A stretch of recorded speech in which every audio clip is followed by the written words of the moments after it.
ترخم سرحد کی بندش کے باعث پاکستان اور افغانستان کے درمیان سالانہ تجارتی حجم $2.5 ارب سے کم ہو کر $1.5 ارب تک آ گیا۔ میڈیا رپورٹوں کے مطابق پاکستان اور افغانستان کے درمیان کشیدگی کے باعث تجارتی راہداری ترخم 3 ہفتوں سے زیادہ کا عرصہ گزرنے کے باوجود بند ہے اور سرحد کے دونوں جانب مال بردار ٹرکوں کی لمبی قطاریں لگی ہوئی ہیں۔ تاجروں اور ٹرانسپورٹرز کا کہنا ہے کہ بارڈر نہ کھلنے پر اب تک ان کا کروڑوں روپے کا نقصان ہو چکا ہے۔ چند سال قبل تک دونوں ممالک کے درمیان سالانہ تجارتی حجم $2.5 ارب سے زیادہ تھا، جو گزشتہ سال کم ہو کر $1.40 کروڑ تک آ گیا ہے۔ تجارتی سرگرمیاں معطل ہونے کے باعث اب تک دونوں ممالک کو ریونیو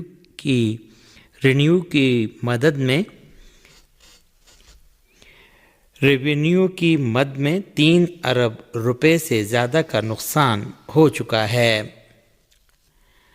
امریکہ نے پاکستان سمیت 43 ممالک کے شہریوں پر سفری پابندیاں لگانے کی تجویز پر غور شروع کر دیا ہے۔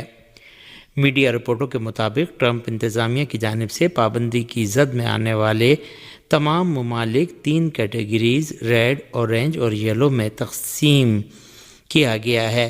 ریڈ لسٹ والے ممالک کے شہریوں کے ویزے معطل کیے جائیں گے۔ اورنج لسٹ میں شامل ممالک کے شہریوں کے امیگریشن اور سیاحتی ویزے محدود کیے جائیں گے، جبکہ یلو لسٹ میں شامل ممالک سے امریکہ کو مد نظر بعض تبدیلیاں عمل میں لانے کا مطالبہ کیا جائے گا۔ یاد رہے کہ اس سے قبل ایسی رپورٹیں سامنے آئی تھیں کہ امریکی صدر ڈونلڈ ٹرمپ کی جانب سے نئی سفری پابندیاں اگلے ہفتے افغانستان اور پاکستان کے لوگوں کو امریکہ میں داخلے سے روک سکتی ہیں۔ صدر ٹرمپ نے سن 2018 میں اپنی پہلی مدت صدارت کے دوران 7 مسلم اکثریتی ممالک کے شہریوں کے امریکہ آنے پر پابندی جیسے سابق صدر جو بائیڈن نے قومی ضمیر پر داغ قرار دیتے ہوئے ختم کر دیا تھا۔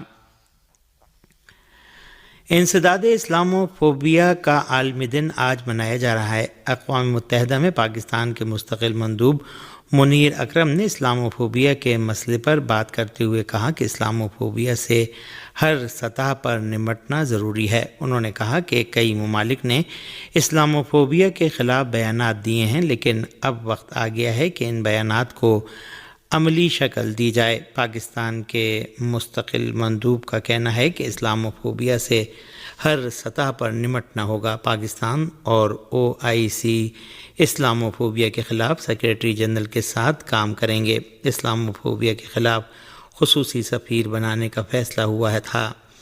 خصوصی سفیر کا اعلان 1-2 دن میں کر دیا جائے گا۔ منیر اکرم نے کہا کہ پاکستان اور OIC اسلاموفوبیا کے خلاف اقوام متحدہ کے سیکریٹری جنرل کے ساتھ مل کر کام کریں گے۔ 15 مارچ 2022 کو اقوام متحدہ کی جنرل اسمبلی میں قرارداد اتفاق رائے سے منظور کی گئی، جس کے تحت اس دن کو اسلاموفوبیا کی روک تھام کا بین الاقوامی دن قرار دے دیا گیا۔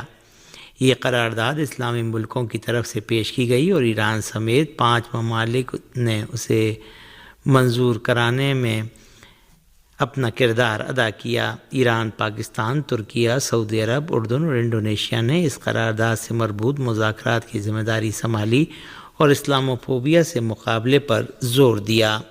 اس قرارداد میں مسلمانوں کے خلاف نفرت انگیز بیانات، تشدد کی مذمت کی گئی ہے اور رواداری، تحمل اور صلح کے لیے بین الاقوامی سطح پر جدوجہد بڑھانے کا مطالبہ کیا گیا ہے۔ اس قرارداد میں اقوام متحدہ سمیت دوسری بین الاقوامی تنظیموں سے مطالبہ کیا گیا ہے کہ وہ اسلاموفوبیا سے نمٹنے میں مؤثر طریقے سے آگہی پیدا کریں اور اس دن کا باقاعدگی سے پاس و لحاظ رکھیں۔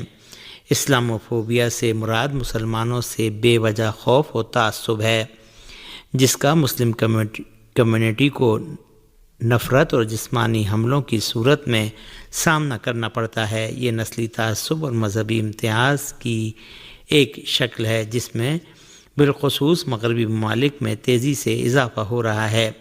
9/11 کے حملوں کے بعد امریکہ اور یورپ میں اسلامو فوبیا اور مسلمانوں کے خلاف نفرت انگیز رویوں کے متعدد واقعات رپورٹ ہو چکے ہیں اور یہ سلسلہ تاحال جاری ہے۔ اسلام ایک پرامن، اعتدال پسند اور رواداری کا مذہب ہے، اور اس دن کو منانے کا مقصد دنیا میں انہی تعلیمات کو عام کرنا اور یہ باور کرانا ہے کہ اسلام کی وجہ سے دنیا کے کسی ملک، کمیونٹی یا قوم کو کوئی خطرہ نہیں۔ غزہ کے مختلف علاقوں پر صہیونیوں کے حملوں کے نتیجے میں کم سے کم 4 فلسطینی بچے شہید اور 6 زخمی ہو گئے۔ صہیونی حکومت نے شمالی غزہ پٹی میں عام شہریوں پر میزائلی حملہ کیا۔ اس حملے میں 4 فلسطینی بچے شہید ہو گئے۔ الجزیرہ کی رپورٹ کے مطابق صہیونیوں نے مشرقی شہر غزہ کے جنوب میں واقع حی الزیتون علاقے کے سبحۃ الحرازین اسکول کے اطراف کو بھی حملوں کا نشانہ بنایا۔ ان شہداء کے جنازے الممدانی ہسپتال پہنچا دیے گئے ہیں۔ صہیونی فوج نے شمالی غزہ کے ابراج الندی اور العودہ علاقے کے الشقیری اسکول کی جانب بھی ہیلی کاپٹر سے فائرنگ کی۔ شہر رفح کے مرکز پر صہیونی حکومت کے ٹینکوں کی گولہ باری میں 6 فلسطینی شہری زخمی بھی ہوئے ہیں، جبکہ ایک فلسطینی مشرقی رفح کے حی الجنینہ علاقے میں زخمی ہوا۔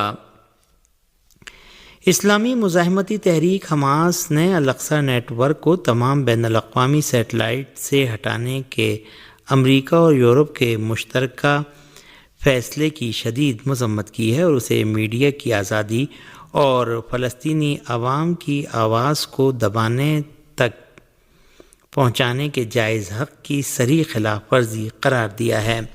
الاقصی سیٹلائٹ چینل نے اعلان کیا ہے کہ امریکہ اور یورپ کے مشترکہ فیصلے کی بنیاد پر تمام بین الاقوامی سیٹلائٹس پر الاقصی چینل کی نشریات کو بند کر دیا گیا ہے۔ تحریک کے بیان میں کہا گیا ہے کہ یہ ظالمانہ فیصلہ فلسطینی عوام کے مصائب اور قابضین کے جرائم کو دنیا کے سامنے لانے والے آزاد فلسطینی میڈیا پر براہ راست حملہ ہے۔ حماس نے میڈیا اور بین الاقوامی خبر رساں اداروں سے مطالبہ کیا ہے کہ وہ اس فیصلے کی مذمت کریں اور اسرائیل کی جانب سے عالمی قوانین اور انسانی حقوق کے مسلمہ اصولوں کی خلاف ورزیوں پر ہرگز خاموش نہ رہیں۔ دوسری جانب الاقصی نیٹ ورک نے بھی ایک بیان میں صحافتی تنظیموں اور انسانی حقوق کے اداروں سے اپیل کی ہے کہ وہ اس فیصلے کی مذمت کریں اور فلسطینی میڈیا کو خاموش کرنے کی کوششوں کے خلاف اٹھ کھڑے ہوں۔